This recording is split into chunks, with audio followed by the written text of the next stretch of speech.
qui viennent à lui, tout souci, toute douleur.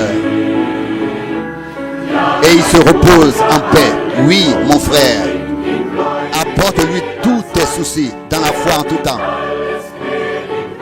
Il changera tout par sa grâce, car il est le même encore aujourd'hui.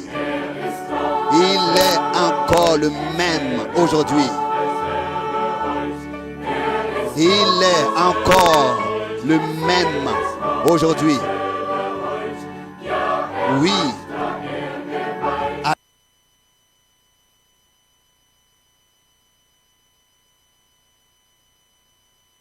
Alors qu'il marchait sur cette terre, il a aimé guérir. Et il est le même encore aujourd'hui.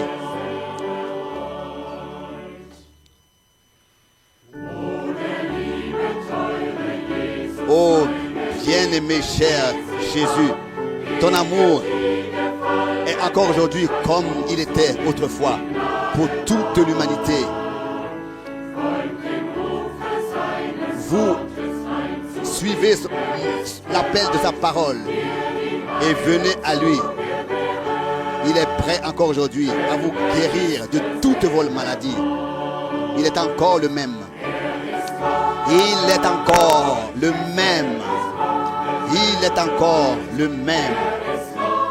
Il est encore le même. Il est encore le même. Alors qu'il était sur terre,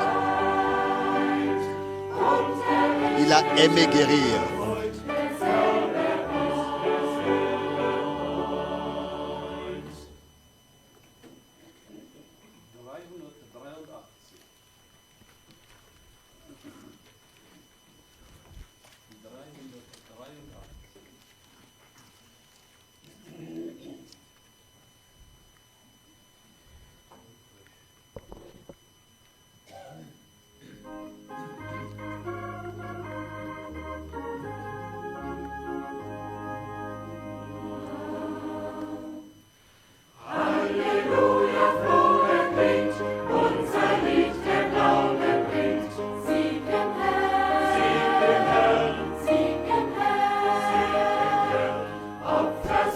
Alléluia, oui. Ce cantique résonne avec joie.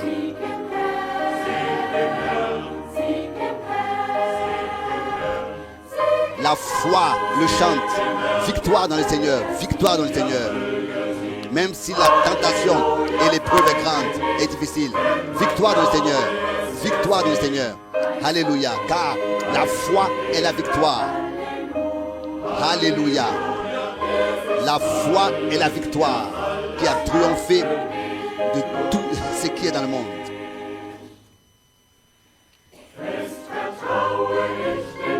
Je fais fermement confiance au Seigneur et à sa parole.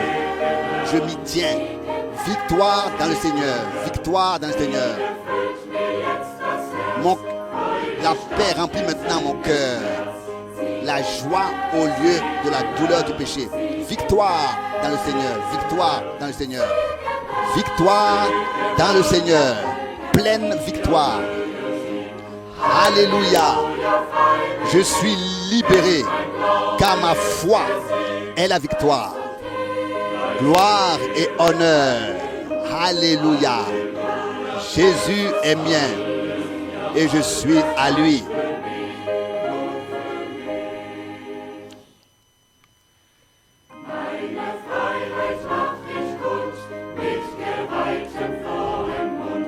Je manifeste ma délivrance avec une bouche pleine de joie consacrée.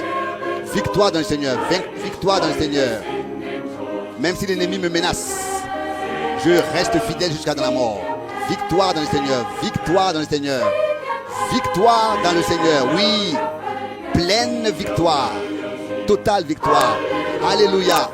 Je suis délivré car ma foi est la victoire. Louange et gloire et adoration.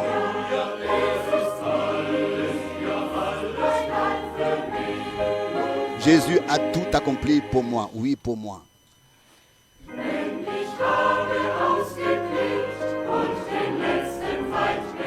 Quand j'aurai vaincu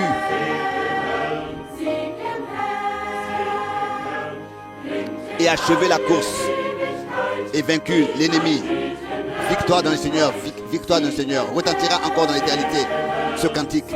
Alléluia, dans la gloire, victoire dans le Seigneur. Victoire dans le Seigneur. Oui, pleine victoire.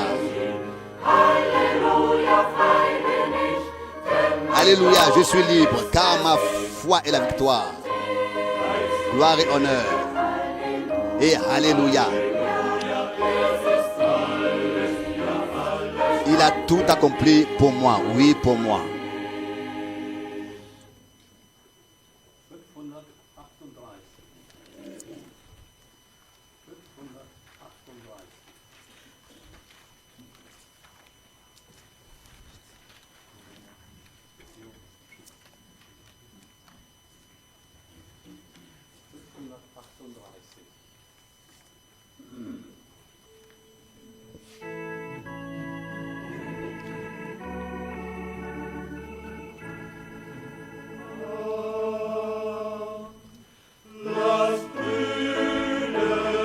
Frères, tenons-nous fidèles, car bientôt nous irons à la maison. Même si les tempêtes et les vents menacent, soufflent, bientôt nous allons à la maison. Encore un peu de temps, porter la croix, le servir. Alors la gloire resplendira pour nous. Frères, restons fidèles, car bientôt nous entrons à la maison.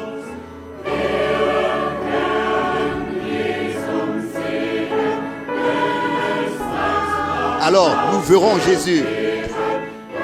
Nous verrons Jésus. Nous rentrons à la maison.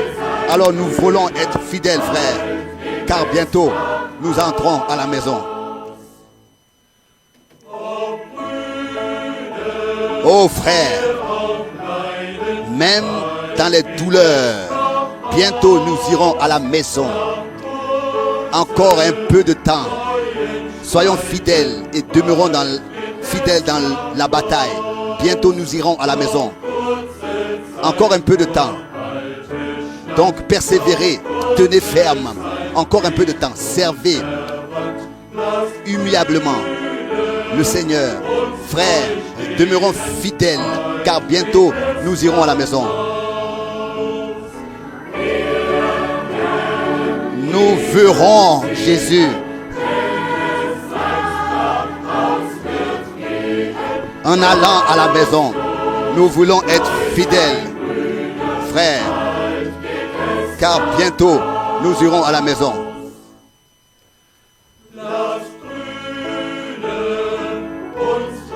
Frères, demeurons fermes et combattons fidèlement, car bientôt nous irons à la maison. N'étouffons pas l'esprit, bientôt nous entrons à la maison. Encore un peu de jour et de douleur dans le cœur, et nous irons dans la joie éternelle. Frères, soyons fidèles, car bientôt nous irons à la maison. Nous verrons Jésus.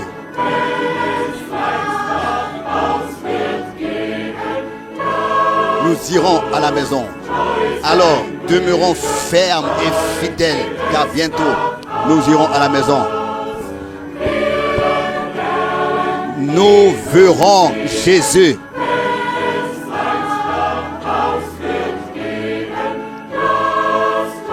Nous irons à la maison. Demeurons fidèles, frères, car bientôt nous irons à la maison.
Bonjour frères et sœurs. Encore ce matin, nous vous souhaitons à tous la bienvenue dans le précieux nom de notre Seigneur Jésus-Christ. Et que le Seigneur puisse aujourd'hui nous bénir richement de la plénitude de sa grâce et aussi ce que nous attendons de lui, qu'il puisse aussi nous l'accorder selon notre foi ferme.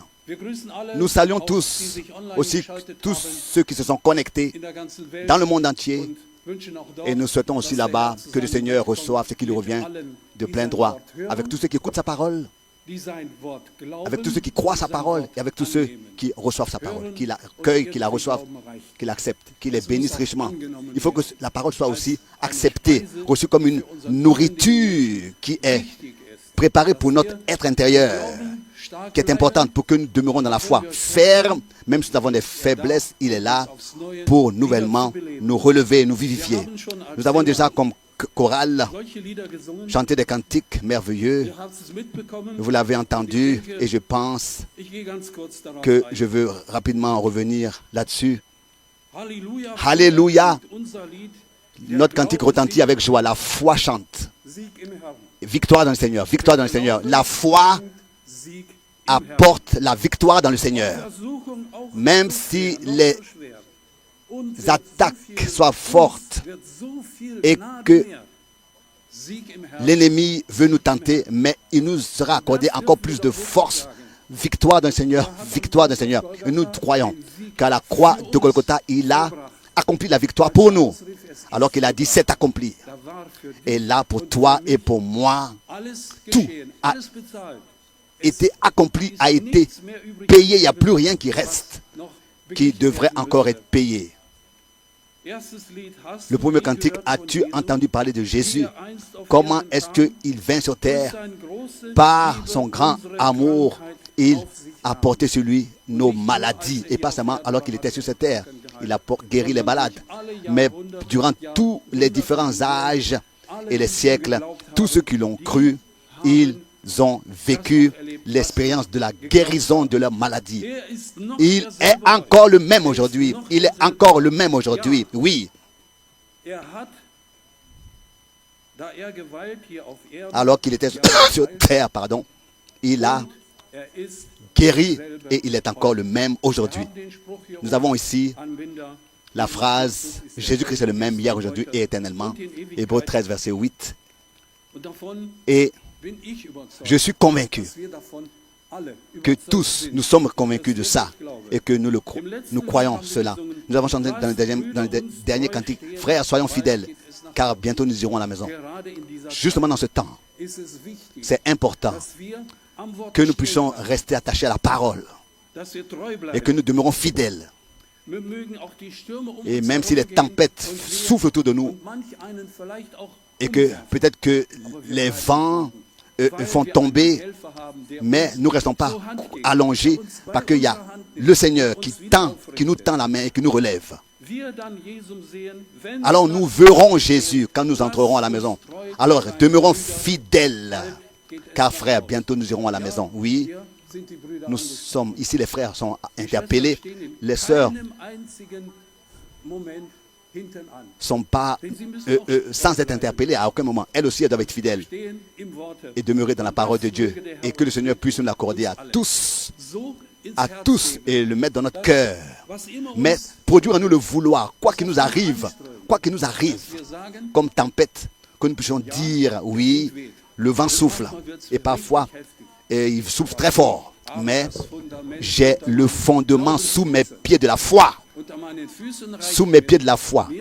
Et mes pieds ne suffisent pas, mais les pieds de la foi. Alors ce fondement, si nous l'avons, même l'enfer peut se retourner contre nous.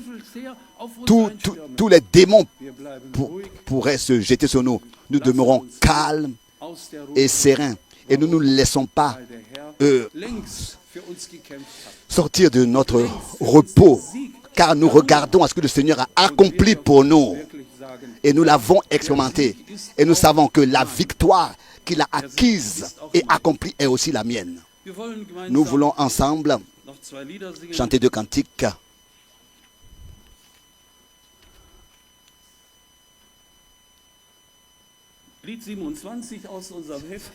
Cantique numéro 27. 27. Est-ce vrai que Jésus mourut pour moi et expia mes fautes? Vers 27.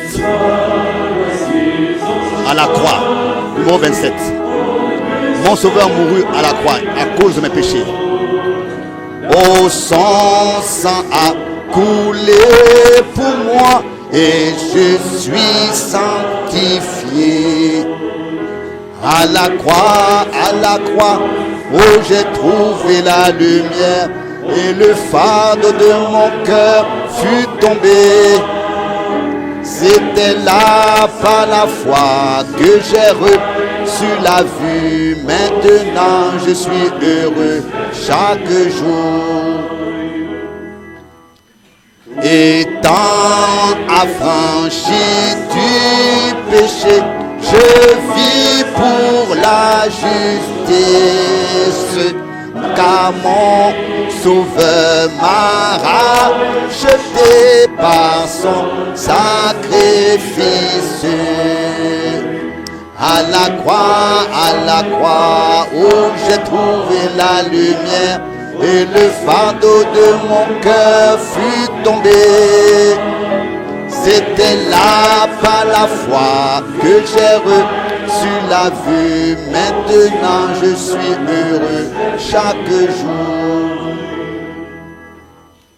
Je m'abandonne à mon sauveur pour vivre dans son amour.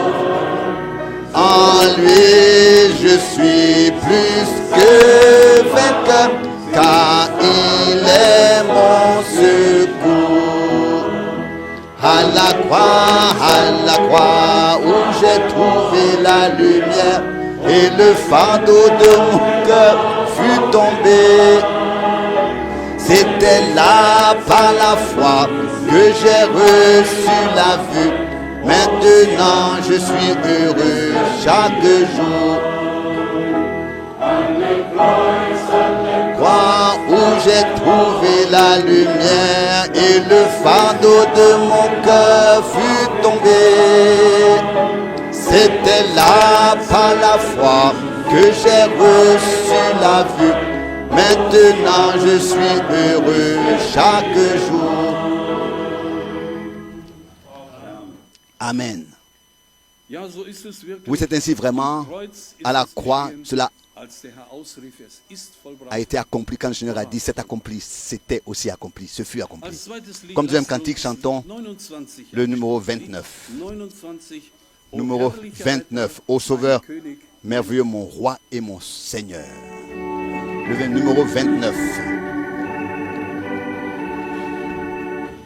Sauveur adorable, ô Jésus, mon roi, mon Dieu plein d'amour, plein de grâce. En toi je me cache, rocher de ma foi, cherchant le secours de ta face.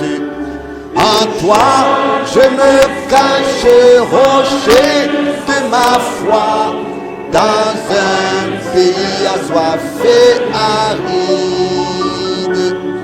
En toi je me cache, ta grâce, ton amour, rassasie mon âme avide. Rassasie mon âme avide. Sauveur adorable, ô Jésus, mon roi, tu ôtes mes fardeaux et mes chaînes. Ton esprit me soutient et guide mes pas. Ta tendresse soulage ma peine. En toi je me cache, rocher de ma foi, dans un pays assoiffé et aride. En toi je me cache, ta grâce, ton amour, rassasie mon âme avide. Rassasie mon âme avide.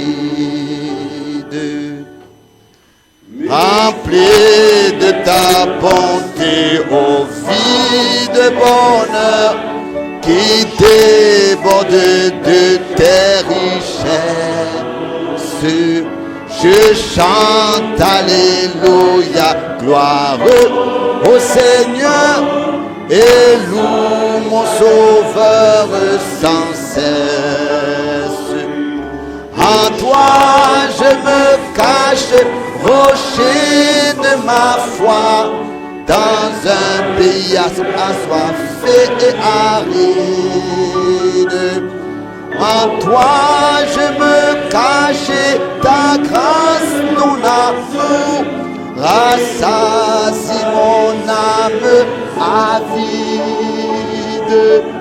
Rassasie mon âme avide.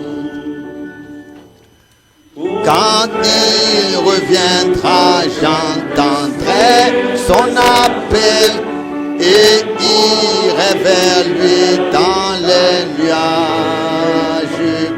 Quel bonheur il y aura avec lui au ciel, regardant toujours son visage. En toi je me cache, rocher de ma foi, dans un pays assoiffé et aride. En toi je me cache, et ta grâce, ton amour, rassasie mon âme avide. Rassasie mon âme avide.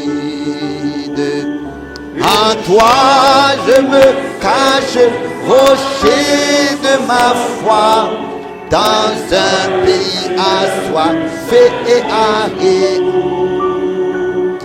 En toi je me cache, ta grâce, ton amour, rassasie mon âme avide. Rassasie mon âme avide. Merci.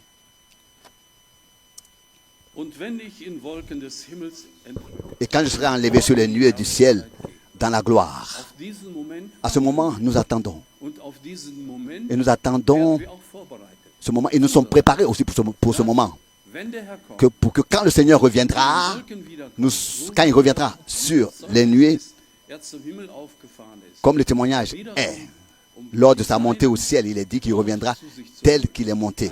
Il reviendra pour prendre les siens auprès de lui. Et là, je veux être présent. Alors, je veux être présent. Que chacun le dise pour lui, je veux être présent. Car ça, c'est important. Ce n'est pas de l'égoïsme. Je sais, nous voulons tous être présents. Mais d'abord moi. Et ensuite, toujours encore vous tous. Et quand cela arrivera, ce sera glorieux. Nous ne savons pas comment. Nous avons seulement les témoignages que cela arrivera comme ça et nous restons attachés à cela. Tout ce que nous avons entendu jusqu'à maintenant, aussi les cantiques que nous avons chantés, à l'ombre du rocher, même quand dans le désert le soleil brûle, à l'ombre du rocher, là il y a du rafraîchissement et de l'eau. Et nous pouvons vraiment venir et dire oui, tu es le puits, la source de ma vie. C'est lui, notre Seigneur lui-même. La parole que nous avons entendue, à laquelle nous restons attachés, comme l'avons chanté dans le cantique, nous voulons rester attachés à sa parole. D'abord, avant que je l'oublie, beaucoup de salutations nous ont été remises de frères et sœurs qui croient la parole, qui croient le message et qui sont avec nous et marchent le chemin avec nous. Nous avons reçu de différents pays des salutations et ce serait difficile de citer tous les noms, mais Ils sont liés avec nous. Ils nous ont fait savoir de différentes manières, de manière écrite ou bien en appelant. Et aussi là, que le Seigneur vraiment puisse bénir et leur accorder la force jusqu'à la fin de persévérer jusqu'à ce que le Seigneur revienne. Je voudrais lire le psaume 145. Le psaume 145.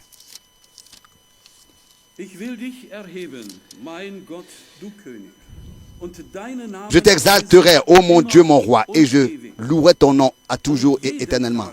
Chaque jour, je te louerai et je célébrerai ton nom à toujours et éternellement. Psaume 145, maintenant le verset 3. Le Seigneur est grand et très digne de louange et sa grandeur est insondable.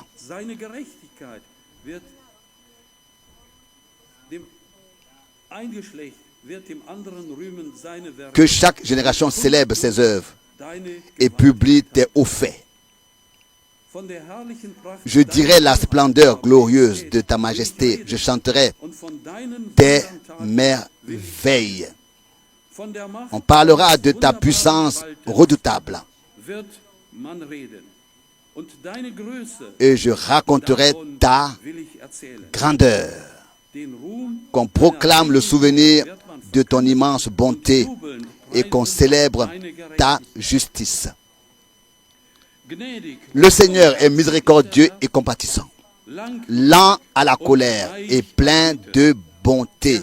Le Seigneur est bon envers tous et ses compassions s'étendent sur toutes ses œuvres. Toutes tes œuvres te loueront, ô Seigneur, et tes fidèles te loueront. Ils diront la gloire de ton règne et ils proclameront ta puissance pour faire connaître au Fils de l'homme ta puissance, tes œuvres puissantes et la splendeur glorieuse de ton règne. Ton règne est un règne de toute l'éternité, pour toute l'éternité, et ta domination subsiste dans tous les âges, par tous les âges. Le Seigneur soutient tous ceux qui tombent. Il est fidèle dans tout ce qu'il fait et redresse tous ceux qui sont courbés. Les yeux de tous espèrent.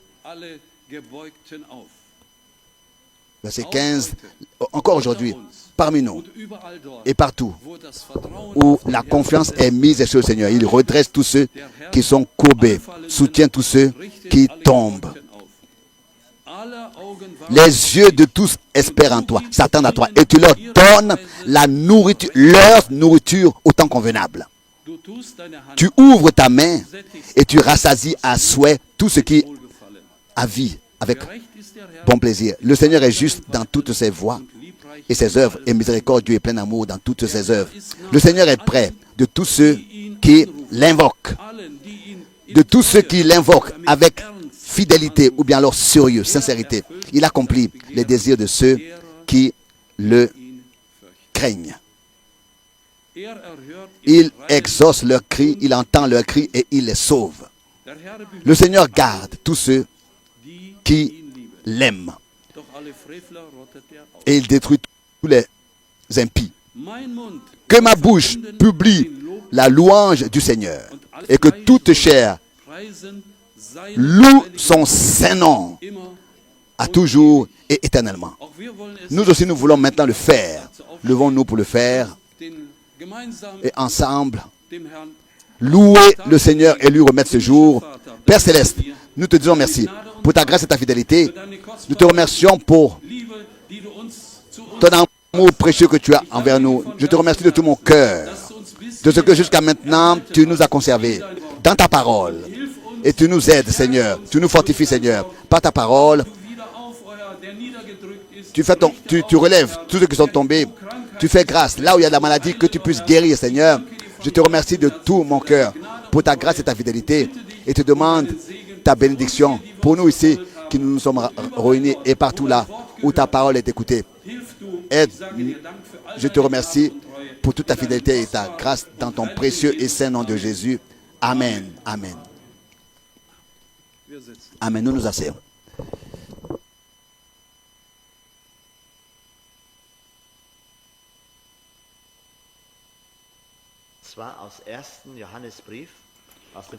Nous lisons une parole tirée de la première épître de Jean, chapitre 5, verset 13. 1 Jean 5, verset 13. 1 Jean, chapitre 5, du verset 13.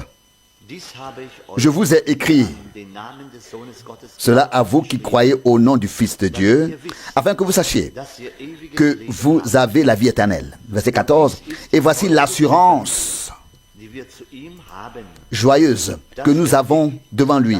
Si nous demandons quelque chose selon sa volonté, il nous exauce. Verset 15. Et si nous savons qu'il nous exauce, quoi que ce soit que nous demandions, nous savons que nous possédons déjà ce que nous lui avons demandé. Verset 16. Si quelqu'un voit son frère commettre un péché qui ne mène pas à la mort,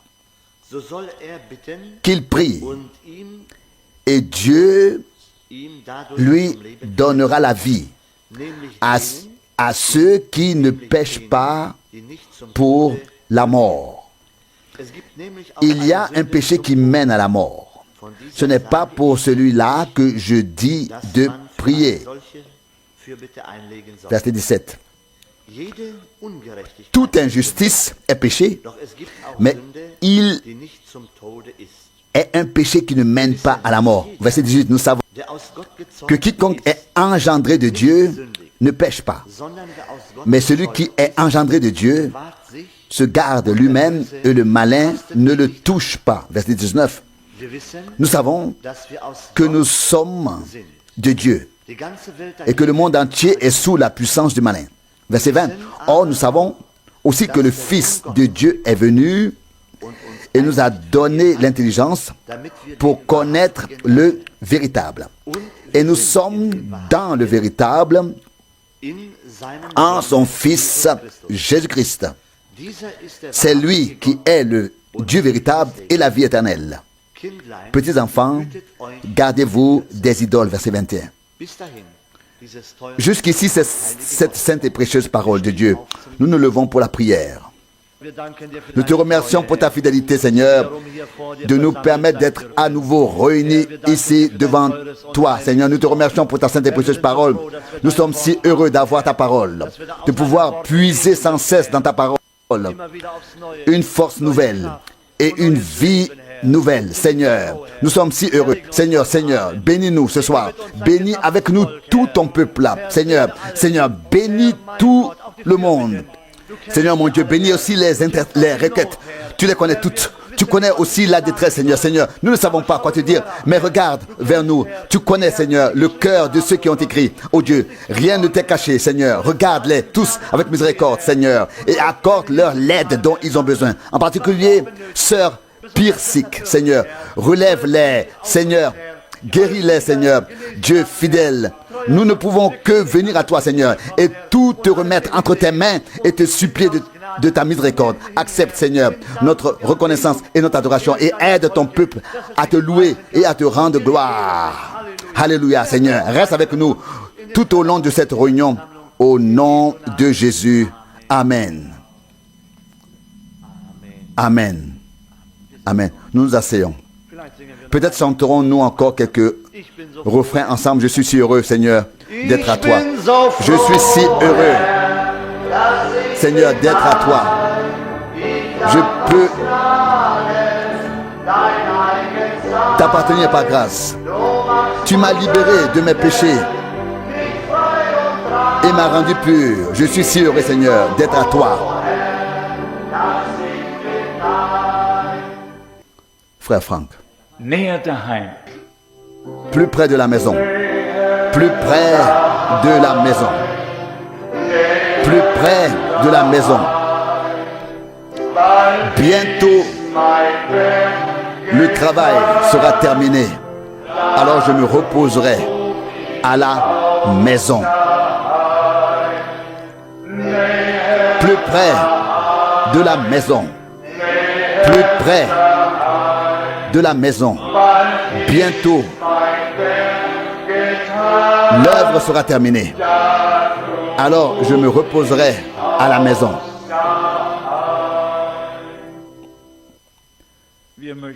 Nous souhaitons également la bienvenue à tous ce soir. Nous sommes très heureux de pouvoir croire ce que nous lisons dans les Saintes Écritures. Et nous l'avons entendu maintes et maintes fois de la bouche de frère Branham. L'incrédulité est à l'origine de toute chose, derrière laquelle se cache l'ennemi. L'incrédulité et la méfiance envers Dieu et sa parole.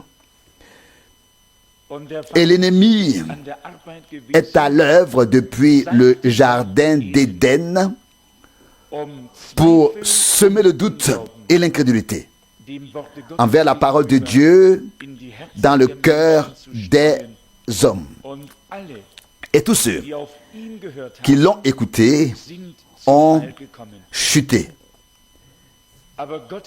Mais Dieu avait des hommes et les a placés sur terre qui n'écoutent pas l'ennemi et ses interprétations, qui ne contiennent rien d'autre que de l'incrédulité, rien d'autre que des doutes, rien d'autre que des si et des mais. Dieu a des hommes sur terre qui n'écoutent pas ce que l'ennemi a à offrir, mais qui croient la parole de Dieu telle qu'elle est écrite. Il y a des gens qui se sont penchés sur la Bible, qui ont essayé de la comprendre et qui sont tombés dans l'incrédulité parce qu'ils ne sont pas allés vers les paroles de la révélation divine avec la foi et un cœur ouvert, mais avec une réflexion intellectuelle.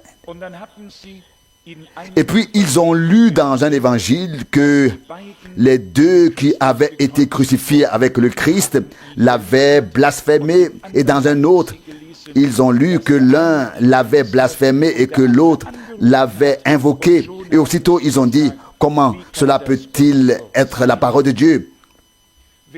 Mais celui qui a l'Esprit de Dieu voit clairement l'histoire. Au début, tous deux n'ont pas compris de quoi il s'agissait et ont dit quelque chose qui n'était pas correct. Ça, c'est Matthieu 27, verset 44. Et puis l'un s'est frappé la poitrine et a dit dans Luc 23, 39 à 43, « Seigneur, aie pitié de moi, qui suis un pécheur. » L'un des évangélistes rapporte la première partie, l'autre la seconde, et les deux sont vrais et constituent la pure vérité. Les choses sont aussi simples que cela quand on les prend telles qu'elles sont et que l'Esprit de Dieu vient à notre aide et dit, il en a été ainsi, dites-le aux hommes afin qu'ils sachent comment cela s'est passé. Mais les théologiens se cassent la tête et se perdent eux-mêmes dans la parole de Dieu et tout ce qu'ils font. Mais remerciez soit le Seigneur pour les hommes qui peuvent croire de tout leur cœur. Celui qui cherche de telles choses dans la Bible les trouvera. Des contradictions d'après lui, mais celui qui cherche Dieu trouvera Dieu. Et à celui à qui il se révèle, il est aidé une fois pour toutes. Il sait où il en est, il sait où il en est, et si l'on trouve dans la Bible quelque chose que l'on ne peut pas classer pour le moment, l'Esprit de Dieu nous donnera le moment où nous le pourrons. J'ai d'ailleurs ici un article tiré d'un de nos hebdomadaires. Je ne vais pas vous lire le titre, il s'agit de la nouvelle traduction de la Bible à laquelle on travaillait 17 ecclésiastiques protestants et 7 ecclésiastiques catholiques. Et ce qui est écrit ici oblige même le commentateur de notre magazine profane ou du magazine profane à donner son avis. Il est écrit, c'est une Bible jetable. On a donc tout changé et dénaturé jusqu'à le rendre méconnaissable. On peut lire ici, alors que Luther avait traduit dans le récit de la création de l'Ancien Testament, l'Esprit de Dieu planait au-dessus des eaux. On lit désormais simplement, des tempêtes faisaient rage sur les eaux. Quelqu'un peut-il imaginer cela? C'est ce qu'on lit maintenant dans la Nouvelle Bible, à laquelle ont travaillé des ecclésiastiques de la RDA et de RFA. Donc des ecclésiastiques de RDA et de RFA, d'Autriche et de Suisse. Il a pris ici quelques exemples et on le droit de faire cela, mais c'est presque un blasphème. Mais c'est maintenant dans la Nouvelle Bible.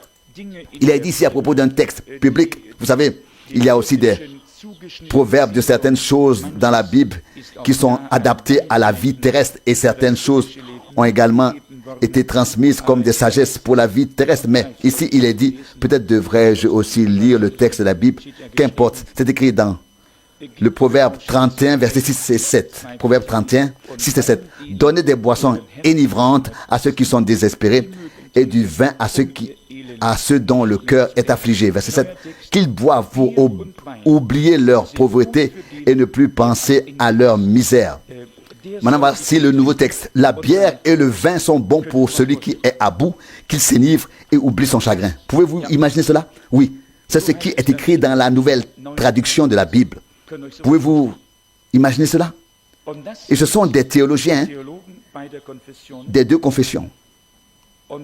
Je n'ai donc pas été surpris lorsque l'homme en Inde m'a demandé de lui accorder une interview. Il m'a dit, pouvez-vous m'expliquer comment il se fait que nous apprenions que notamment en Amérique et en Angleterre, en Europe et ailleurs, les communautés religieuses sont vides et mises en vente. Quiconque traverse aujourd'hui l'Angleterre ou l'Amérique voit sur de nombreuses communautés religieuses le panneau for sale, qui signifie à vendre. Je ne l'aurais pas cru moi-même. Et je peux vous amener dans des villes où des communautés religieuses ont été transformées en bars. Je ne voulais pas utiliser le mot bar de nuit. Et cet homme là-bas à Madras m'a demandé, pouvez-vous me répondre, pouvez-vous m'expliquer pourquoi aussi c'est vrai et pourquoi il en est ainsi. Encore un passage, c'est de toute façon un blasphème, ce qu'on a fait avec ces paroles saintes et précieuses. Voici ce que dit ce commentaire. On retrouve donc tout à fait dans le sens de Luther, dans la bonne nouvelle, nom de la traduction, où au lieu des vierges folles, il s'agit donc de la traduction de Luther, nous arrivons maintenant à Matthieu 25, au lieu de vierges folles, on lit désormais filles irréfléchies.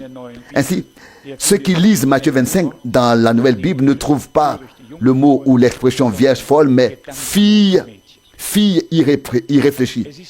C'est donc une véritable catastrophe. Le degré d'apostasie, d'impiété est dépassé.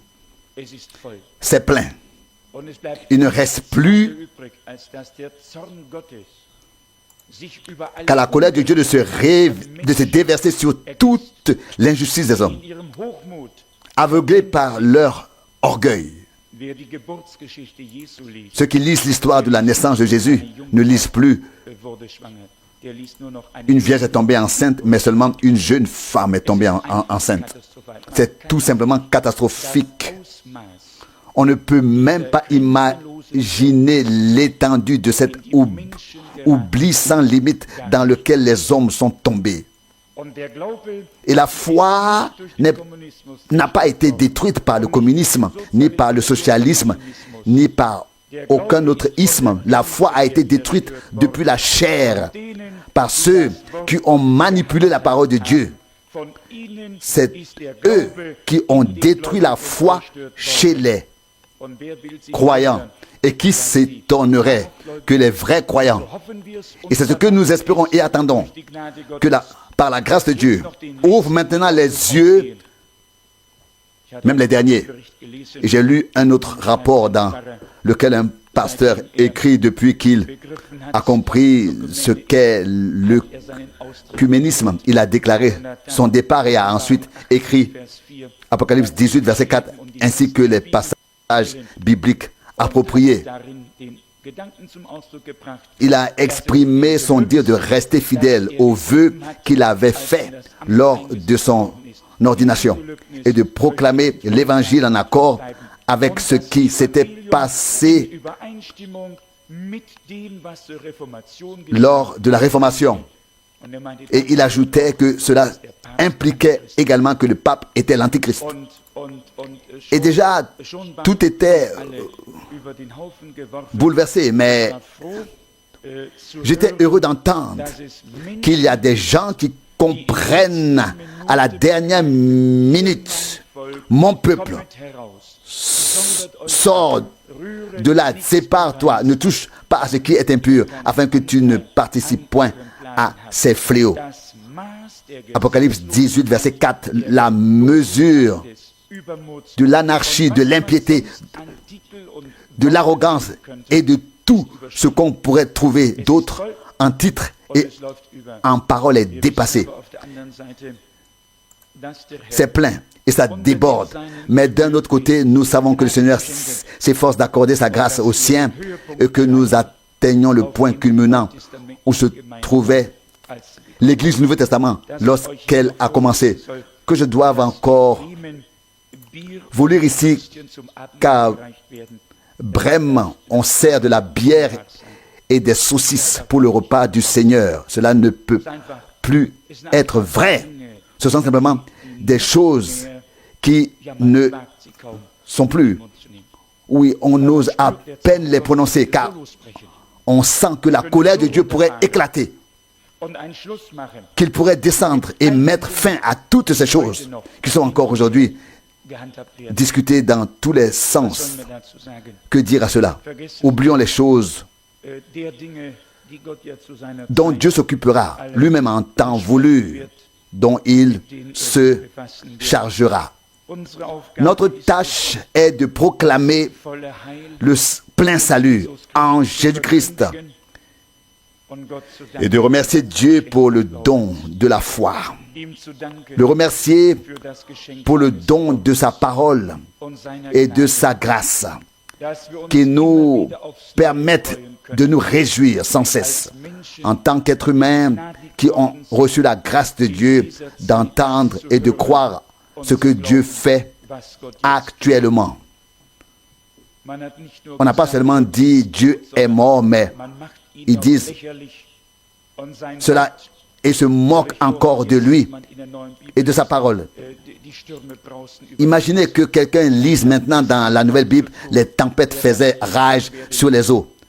Qu'est-ce que cela a à voir avec Dieu qui a dit que la lumière soit? Et cela ne figure plus dans la Nouvelle Bible. Selon eux, Dieu a seulement dit qu'il fasse clair. Il est tout simplement impensable qu'un enfant de Dieu puisse lire une telle Bible.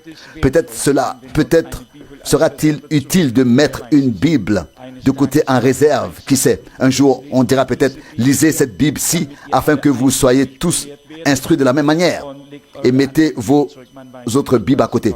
On ne sait pas ce qui va arriver, mais une chose est sûre, même si on nous enlève la Bible, la parole de Dieu est écrite dans nos cœurs ici.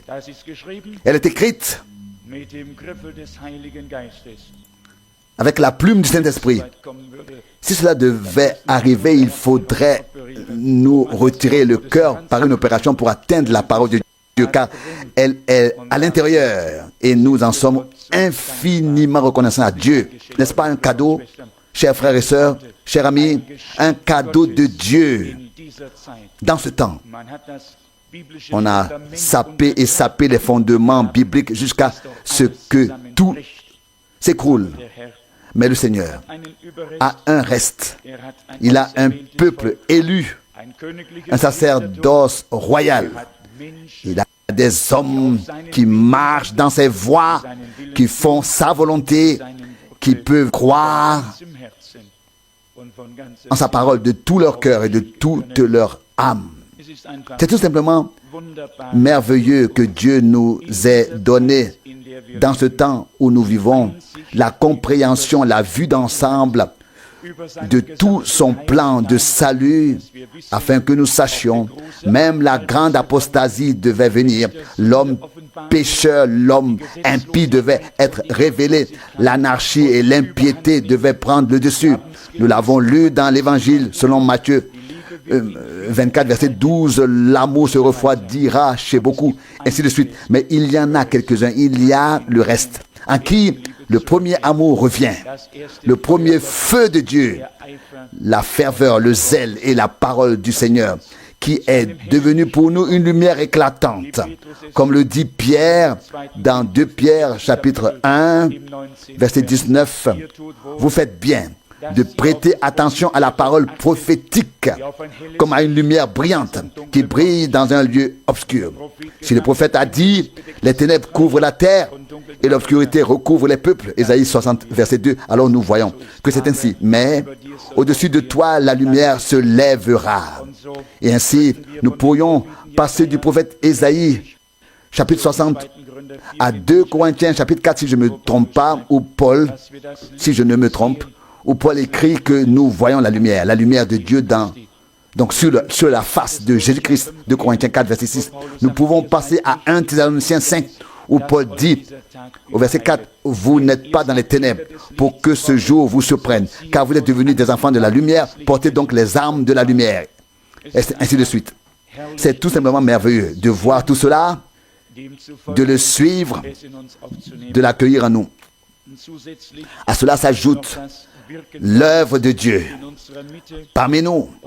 Et cela me fait penser à la parole du Seigneur dans le chapitre 1, verset 8, des Actes des Apôtres, chapitre 1, verset 8, et aussi dans Ésaïe 43, verset 10 environ, où Dieu disait déjà dans l'Ancien Testament, Ésaïe 43, verset 10, « Vous êtes mes témoins, Jacob, et tu es mon serviteur, que j'ai élu, que j'ai choisi. » Et dans le Nouveau Testament, il dit à ses disciples, Actes des Apôtres 1, verset 8, « Vous êtes mes témoins. » Qu'est-ce qu'un témoin? Un témoin n'est pas quelqu'un qui entend ce que les autres ont dit. Un témoin était présent lorsque quelque chose s'est produit. Et ainsi, dès le début, le Seigneur a eu des hommes qui étaient présents. Que ce soit dans l'Ancien ou dans le Nouveau Testament, il avait des témoins de sa gloire, des témoins qui ont vu ses miracles, des témoins qui ont été témoins de ses actes. Et il en va de même dans le Nouveau Testament. Vous êtes mes témoins. Il n'a pas seulement établi des ministères, des fonctions, des tâches et des dons dans l'Église, mais il a dit dans Acte 1, verset 8, « Restez à Jérusalem jusqu'à ce que vous soyez revêtus de la puissance d'en haut, et vous serez mes témoins. » Là où la puissance d'en haut, la puissance du Saint-Esprit peut se manifester dans l'Église du Dieu vivant, là, c'est là qu'on peut témoigner ce que Dieu fait, ce qu'il dit, ce qu'il accomplit, de la manière dont il se révèle, il se manifeste. Lorsque nous lisons dans le livre des Actes, chapitre 1, que le Seigneur Jésus, après sa résurrection, a prouvé à ses disciples qu'il était vivant par de nombreux signes, nous savons ce que cela signifie. Ils l'ont vu, ils l'ont entendu. Acte 1, verset 3. Et si les gens qui ne croyaient pas avaient voulu objecter et dire, mais qui l'a vu? On aurait pu rassembler les disciples. Et Paul écrit dans 1 Corinthiens 15 que le Seigneur Jésus s'est révélé à plus de 500 frères à la fois. 1 Corinthiens 15, verset 6. Mais il avait dit auparavant, avant de mourir, « Je suis encore avec vous pour un peu de temps. Et le monde ne me voit plus, mais vous me verrez. » Jean 14, verset 18. Jésus-Christ est le même hier, aujourd'hui et éternellement. Hébreux 13, verset 8. Mais vous, c'est-à-dire les siens, ses disciples, qui ont reçu sa puissance, la puissance de la résurrection, la puissance du Saint-Esprit, qui sont témoins de l'œuvre de Dieu. Ce sont ceux-là qui sont ses témoins. Et nous arrivons à 1 Jean, chapitre 1, Nous avons déjà entendu ici cette parole tirée de l'épître de Jean, 1 Jean 1, dit clairement ce qui était dès le commencement, ce que nous avons entendu, ce que nous avons vu de nos yeux, ce que nous avons contemplé et que nos mains ont touché concernant la parole de la vie. Et verset 2. Et la vie a été manifestée et nous l'avons vue et nous rendons témoignage et nous vous annonçons la vie éternelle qui était auprès du Père et qui nous a été manifestée. Ces paroles correspondent exactement à ce qui a été lu dans l'introduction du chapitre 5. Car là aussi, il est question de la vérité, il est question du véritable et de la vie éternelle. 1 Jean 5, verset 20. La vie éternelle était auprès du Père et elle nous a été révélée. Et ici, au chapitre 5, 1 Jean 5, nous avons lu au verset 20. Mais nous savons que le Fils de Dieu est venu et qui nous a donné l'intelligence pour connaître celui qui est le véritable. Et nous sommes dans le véritable, dans son Fils Jésus-Christ. Lui est le Dieu véritable et la vie éternelle.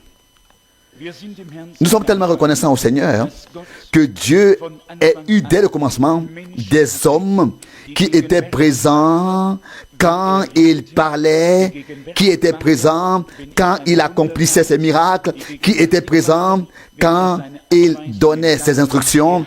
Il avait des hommes sur lesquels il pouvait compter, des hommes qui croyaient en lui. Même s'ils avaient des faiblesses, ils criaient du fond de leur cœur et de leur âme au Dieu vivant afin qu'il ait pitié d'eux et qu'il les aide. Mais dans leur cœur, ils ont toujours cru et Dieu les a aidés encore et s'est révélé à eux comme le vivant, comme le présent, comme celui qui est fidèle et qui le sera jusqu'à ce que nous passions de la foi à la vue. Vous serez mes témoins. Cela m'a particulièrement frappé ces jours, justement dans le contexte où le Seigneur Jésus a établi différents ministères dans l'Église. Mais à quoi cela sert-il que quelqu'un soit évangéliste s'il ne peut pas témoigner ce que le Dieu vivant a fait? S'il ne fait que donner une prédication évangélique basée sur des oui-dire ou sur ses propres capacités. À quoi cela sert-il? Ou si quelqu'un d'autre remplit d'autres fonctions dans l'Église? Si l'on n'écoute pas et ne connaît pas des personnes qui sont devenues témoins de la grâce et de la puissance merveilleuse de Dieu, des personnes qui peuvent dire: j'étais là, présent quand le Seigneur a parlé, j'étais présent quand il a agi, j'étais présent quand ceci et cela s'est produit. C'est ce que Dieu veut faire de nous. Et on ne peut trouver de telles personnes que là où la puissance du Saint-Esprit est à l'œuvre, comme elle l'est depuis le début dans l'Église, depuis la Pentecôte. Nous savons que de grandes choses se sont produites au commencement. Et nous l'avons déjà dit ici, chaque chapitre du Nouveau Testament a une conclusion. Paul se présente: moi, serviteur et apôtre de Jésus-Christ. Et lorsqu'il termine ses épîtres, il écrit: saluez tous, que ce soit à Rome ou dans d'autres assemblées. Mais les actes des apôtres n'ont pas de fin, n'ont pas de conclusion. Ils ne présentent pas un homme qui serait apôtre dans les premiers versets, mais il s'agit du récit de ce que Jésus-Christ a enseigné et a fait depuis le commencement. Et ce qu'il a enseigné et a fait depuis le commencement, il l'enseigne et le fait jusqu'à la fin. Et nous sommes maintenant à la fin et nous voulons entendre maintenant ce qu'il enseigne, nous voulons voir ce qu'il fait. En tant que son peuple, nous y avons droit et il a donné des ordres à ses apôtres à l'époque, il les donne aujourd'hui. Après ses souffrances, il a fait pour les siens, il a fait pour les siens, il fait de même aujourd'hui. Il s'est manifesté vivant à eux par de nombreuses preuves. Et je crois que nous pouvons dire la même chose aujourd'hui. Il s'est révélé à nous comme le vivant, comme le présent, par de nombreuses preuves que nous avons tous vécues et dont nous savons que seul Dieu, par sa grâce, a pu accomplir tout ça. Verset 8, mais vous recevrez une puissance, le Saint-Esprit sur vous, et vous serez mes témoins à Jérusalem, dans toute la Judée, dans la Samarie et jusqu'aux extrémités de la terre. Oh, que le Seigneur puisse réussir à nous remplir encore davantage de la puissance de son Saint-Esprit, que davantage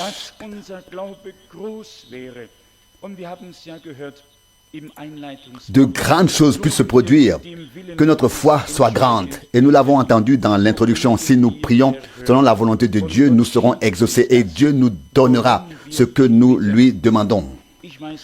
Je ne sais pas si vous avez des requêtes particulières à présenter à Dieu. Il y a des gens qui ont chaque jour une nouvelle requête. Ils sont comme des enfants à Noël. Ils peuvent presque écrire une liste et exprimer tous leurs souhaits, puis les présenter au Seigneur afin qu'il les exauce.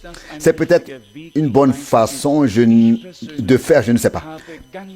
Personnellement, j'ai eu très peu de choses concrètes dans ma vie que j'aurais remises entre les mains du Seigneur.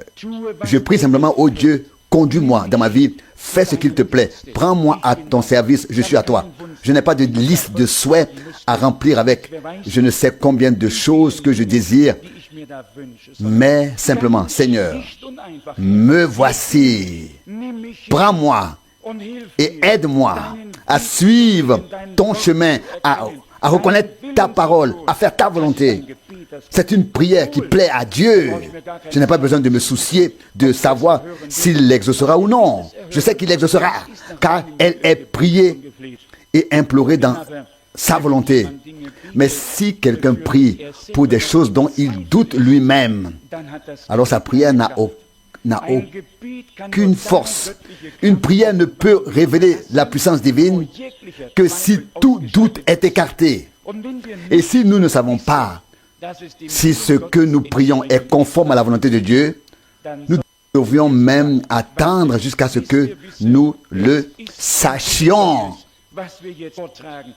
Ce que nous demandons est conforme à la volonté de Dieu, afin que nous ne parlions pas simplement à Dieu sans croire qu'il le fera, mais que lorsque nous parlons à Dieu, nous puissions le faire avec une foi totale. Et nous ne pouvons le faire que si nous lui présentons des demandes que nous pouvons lui adresser à partir de sa parole.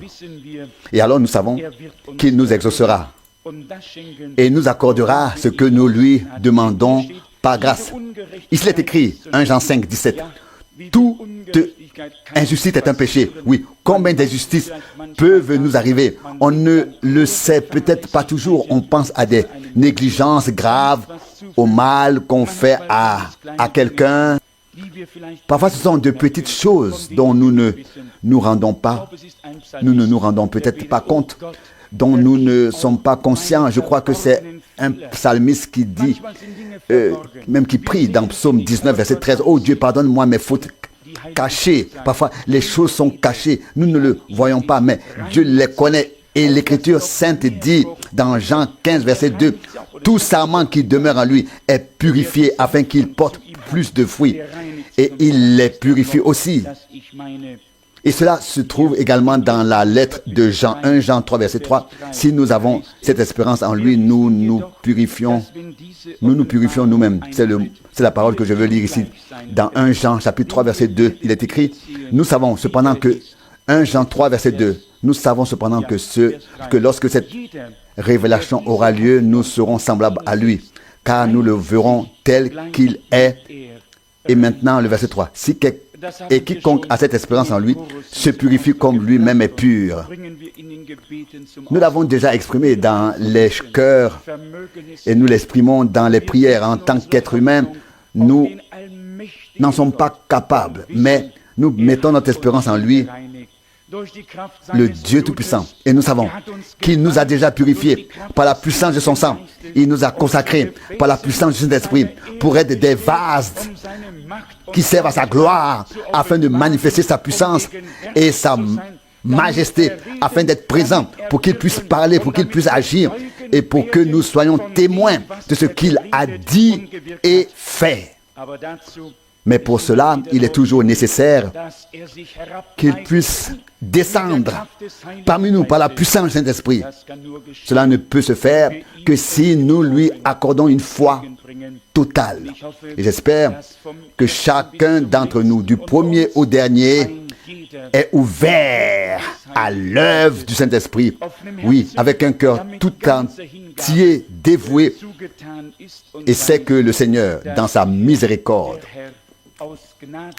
garde ici les yeux ouverts sur nous, veille sur nous et a promis de prendre lui-même la responsabilité sur nous.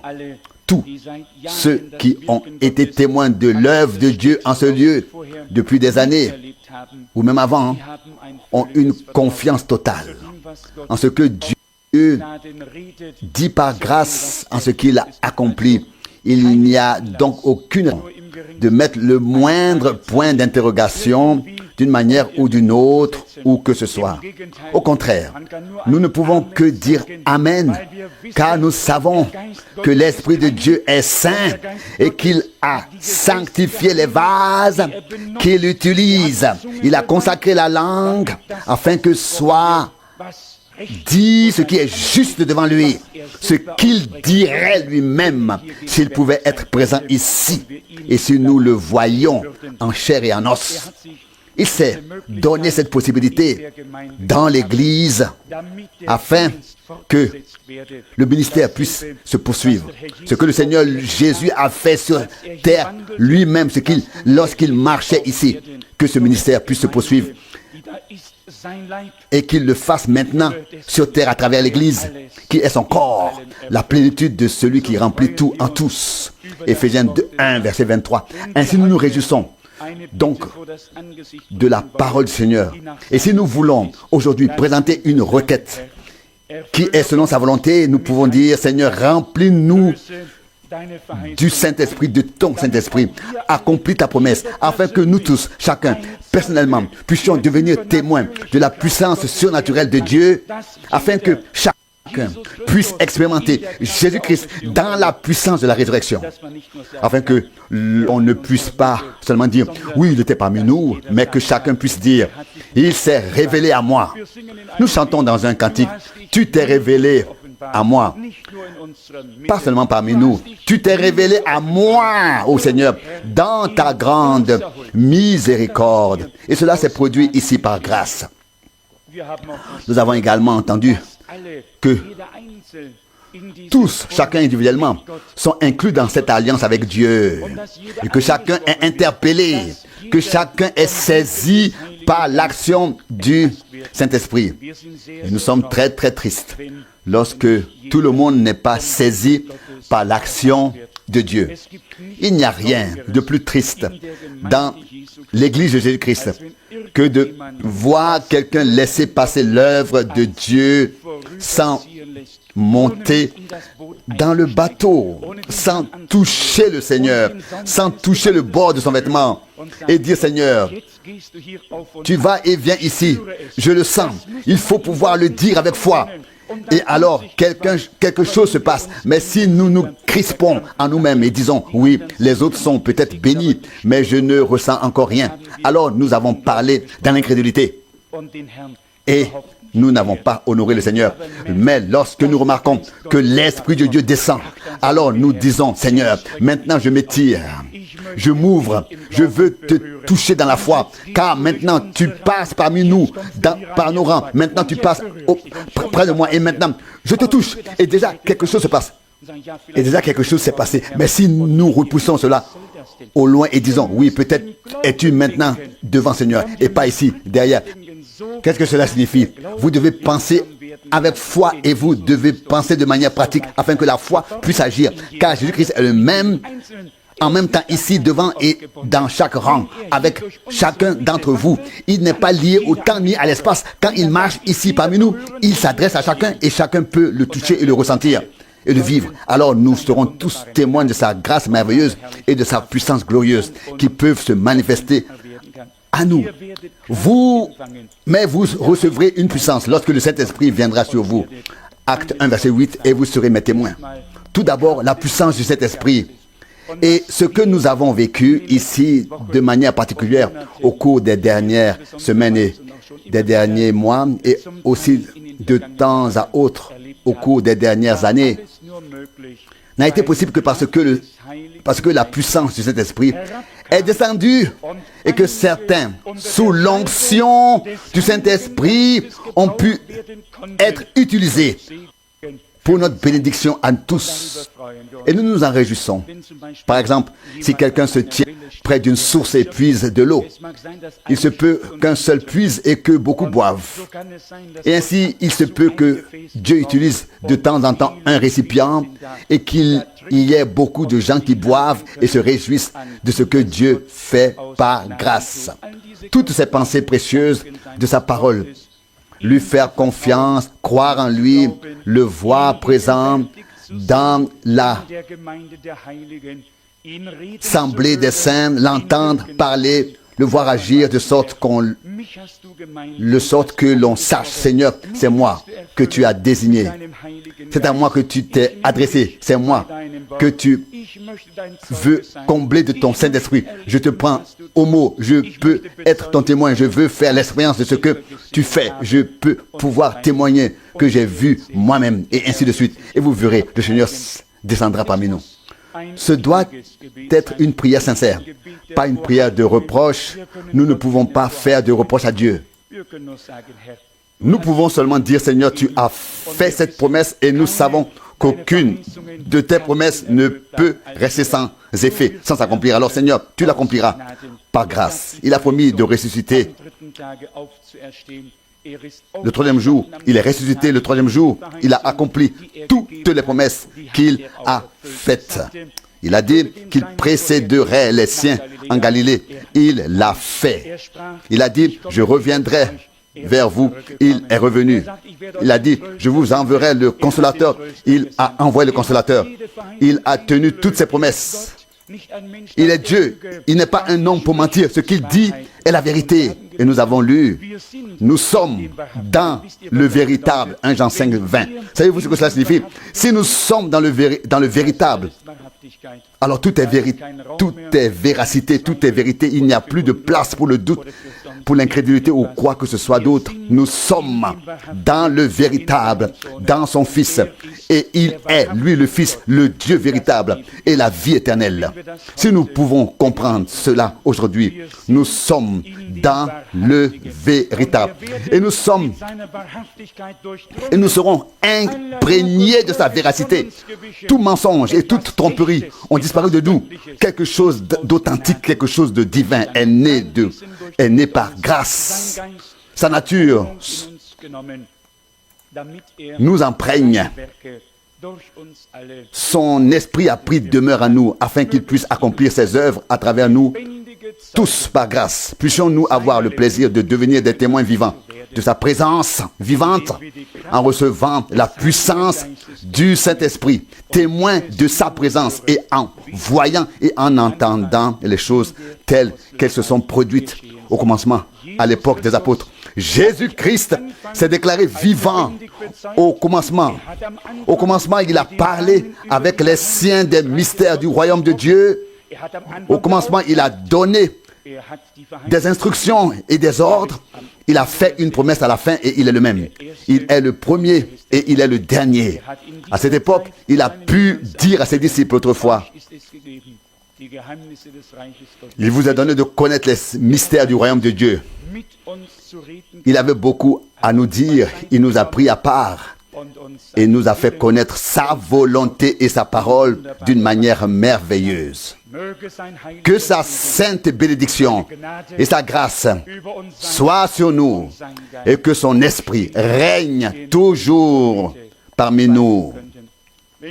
Si nous n'avons rien à apporter et rien à demander, entrons tous dans ce lieu avec cette supplication fervente. Ô Dieu, répands ton esprit sur nous tous. Règne parmi nous, comme tu l'as promis, mon esprit est parmi vous. Et que cela soit notre prière. Nous ne voulons pas dire à Dieu ce qu'il doit faire. Il le sait lui-même. Nous voulons seulement dire, Seigneur, répands ton esprit sur nous tous. Règne parmi nous selon ta volonté. Fais ce que tu veux faire. Nous sommes ici pour nous soumettre à toi, pour te croire et te faire confiance. Et alors, par sa grâce, il le fera. Loué soit son merveilleux et glorieux nom. Amen.